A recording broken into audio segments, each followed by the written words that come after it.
السلام عليكم ورحمة الله وبركاته. أول ما نبدأ كلامنا نبدأ بسم الله والصلاة والسلام على رسول الله. اللهم صل وسلم وبارك عليه. وفري ودبري، ده بواقي أكل امبارح. الفاصوليا كنت امبارح عاملة يعني كيلو فاصوليا على ربع لحمة مفرومة كده، كله على بعضيه مرة واحدة. اللهم بارك، ربنا يديمها نعمة يا رب ويحفظها من الزوال، اللهم آمين يا رب العالمين.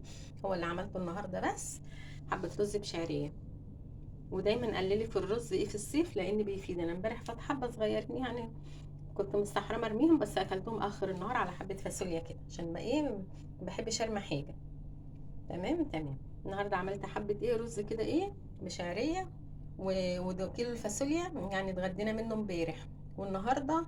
ولو احتاجنا واحنا بناكل هغرف تاني، ما احتاجناش الباقي بقى لما يستهدى خالص من السخونيه انا هفضيه واحطه في كيسه واحطه في الفريزر لاي وقت بقى.